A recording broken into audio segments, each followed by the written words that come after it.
Owners at Pierogi Mountain now pay their employees $15 per hour after deciding that it's time to take a stand for a restaurant worker's living wage. Co-owners Matthew Majeski and Charlie Green say they've worked in other kitchens and know what it's like to work hard and barely make ends meet. The change affects their untipped workers the most, says Majeski.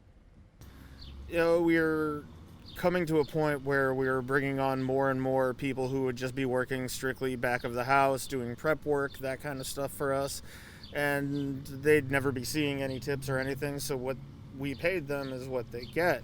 It's time for everybody to be able to, make a wage that they can live on. Back of the house, the people who cut, cook, and wash up work hard and often aren't seen.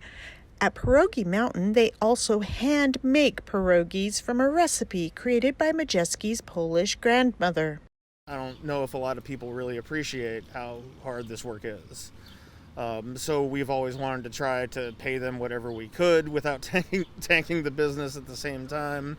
And we were always trying to keep prices low and everything too, because, raising prices is a frightening prospect. Pierogi Mountain went through the same closures and restrictions that other businesses suffered. Owners Majeski and Green vowed that when they came out the other side, they'd put up the wages, which had been between $11 to $14 per hour. We were kind of in survival mode, for the last year. And we're finally at a time that we're starting to come out of that. And we looked at each other and we're like, well, what do we want to do? And the first thing that came up was, making sure that no employee ever walks out of here having made less than $15 an hour or, any kind of livable wage.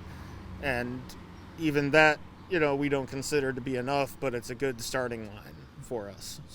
And finally, with the new $15 per hour commitment, Green says they've had no problems hiring kitchen staff, despite a citywide trend of restaurant workers continuing to stay home. For the digital team, this is Cynthia Rossi on NBC4i.com.